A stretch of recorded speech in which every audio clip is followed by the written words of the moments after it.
이런 장면 한번 상상해 보실까요? 거대한 컨테이너들이 마치 레고 블록처럼 저절로 움직이고요. 보이지 않는 공간에선 해커들이 국가 경제 전체를 마비시키려고 키보드를 두드리고 있습니다. 그리고 수천 개의 좋은 일자리들이 바로 저 기계들과의 싸움에서 위태롭게 버티고 있죠. 이게 무슨 공상과학 영화 얘기가 아니고요. 바로 지금 미국에서 가장 바쁜 항구에서 벌어지고 있는 실제 상황입니다.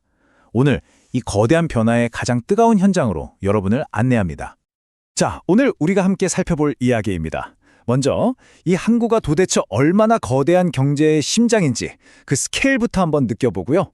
그 다음엔 그 심장을 노리는 보이지 않는 위협, 사이버 공격에 대해 파헤쳐 볼 겁니다. 그리고 나서 시야를 전 세계로 넓혀서 기술 전쟁의 최전선을 들여다본 뒤 마지막으로 이 모든 발전의 그림자에 가려진 사람의 문제와 마주하게 될 겁니다. 자, 그럼 시작해 볼까요? 그럼 첫 번째 이야기부터 시작하죠. 로스앤젤레스 항만. 대체 얼마나 대단한 곳일까요? 힌트를 드리자면요. 그냥 항구라고 부르기엔 뭔가 좀 부족합니다. 여긴 그냥 미국의 경제 그 자체와 연결된 거대한 대동맥이라고 봐야 해요. 오죽하면 스스로를 미국의 항구라고 부르겠어요. 실제로 로스앤젤레스 항만은 서반구 전체를 통틀어 가장 바쁜 곳이고요. 명실상부한 미국의 정문이라고 할 수 있죠. 매일입니다, 매일. 바로 지금 이 순간에도 10억 달러, 우리 돈으로 치면 1조 원이 훌쩍 넘는 어마어마한 가치의 상품들이 이곳을 통과하고 있다는 거예요. 단 하루만 멈춰도 미국 전체가 휘청거릴 수 있다는 거죠. 정말 상상 초월의 규모입니다. 그리고 이 지위는 무려 20년 넘게 한 번도 흔들린 적이 없어요. 2022년 한 해에만 처리한 컨테이너가 거의 1,000만 개에 육박했고요. 이 항구의 움직임 하나하나가 미국 전역에 있는 무려 300만 개의 일자리의 생계를 책임지고 있습니다.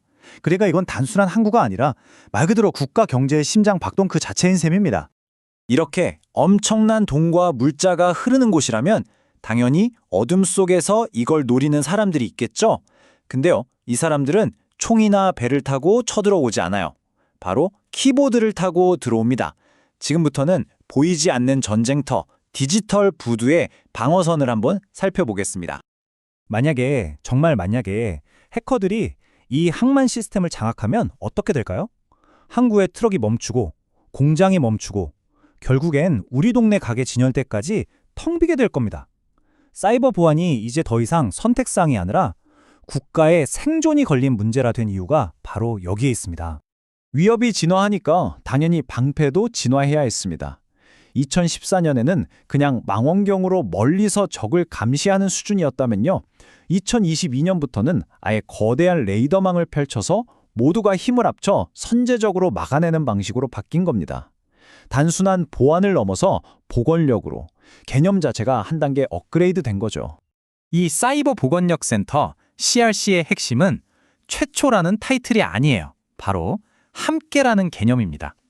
항만청, 터미널 운용사, 운송사들이 각자 담을 쌓고 방어하는 대신에 서로의 정보를 실시간으로 공유해서 하나의 거대한 정보 방패를 만든 거죠. 한 곳에서 뭔가 수상한 움직임이 포착되면 순식간에 항만 전체에 경보가 울리는 시스템입니다.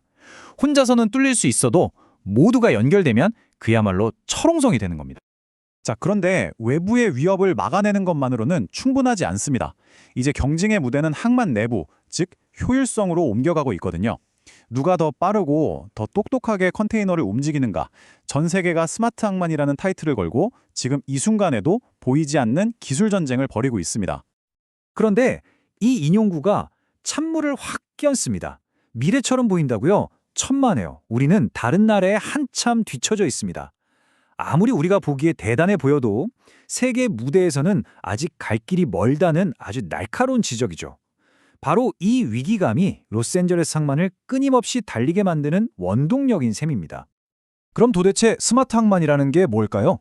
아주 간단하게 말해서 항만에다가 뇌를 달아주는 거라고 생각하시면 돼요.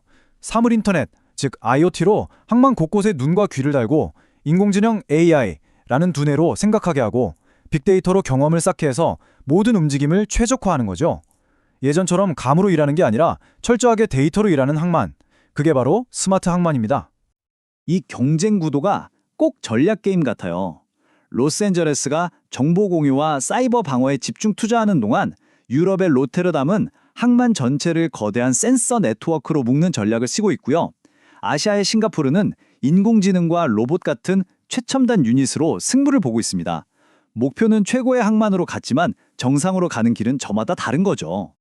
하지만 이렇게 화려한 기술 경쟁의 뒷면에는요, 바로 그 기술 때문에 자신의 자리를 잃을지도 모른다는 사람들의 깊은 불안이 자리 잡고 있습니다.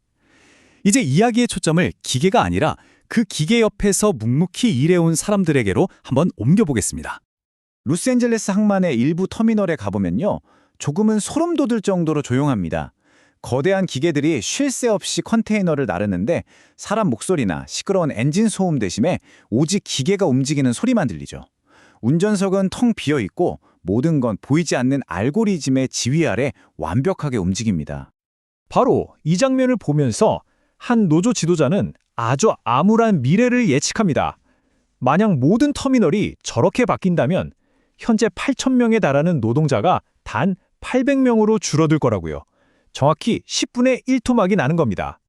차트 위의 막대는 정말 차갑게 뚝 떨어지지만 이 차가운 숫자 뒤에는 수천 개의 뜨거운 삶이 걸려 있습니다.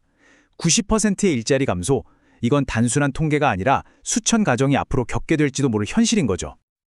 그리고 여기서 우리가 꼭 기억해야 할 게 있습니다. 지금 사라질 위기에 처한 이 일자리들은 그냥 평범한 아르바이트가 아니라는 거예요. 한 사람의 버는 돈으로 온 가족이 기댈 수 있는 그런 아주 든든한 직업들이라는 거죠. 자동화가 위협하는 건 단순한 일자리가 아니라 바로 한 가정의 버팀목 자체입니다. 기술의 발전은 멈추지 않는데 사람은 그럼 어디로 가야 할까요? 이 딜레마는 비단 로스앤젤레스 항만만의 이야기가 아닙니다. 어쩌면 우리 모두가 곧 마주하게 될 미래의 질문이기도 하죠. 그 핵심적인 갈등을 한번 정리해 보겠습니다. 자, 보세요. 한쪽에서는 이렇게 말합니다. 치열한 세계 경쟁에서 살아남으려면, 더 효율적인 시스템을 만들려면 자동화는 피할 수 없는 선택이다. 그런데 다른 한쪽에서는 이렇게 맞서죠. 수십 년간 땀 흘려온 노동자들의 삶을 지켜야 한다. 기술로의 전환은 반드시 공정해야 한다. 사실 들어보면 양쪽 주장 모두 일리가 있습니다. 결국 우리는 이 질문 앞에 서게 됩니다. 우리는 과연 어떻게 미래를 만들어가야 할까요? 더 빠른 효율성을 위해서 사람을 뒤에 남겨둘 것인가? 아니면 조금은 느리더라도 모두가 함께 가는 길을 택할 것인가? 이 항만의 선택이 어쩌면 우리 모두의 미래에 대한 하나의 답을 보여줄지도 모릅니다.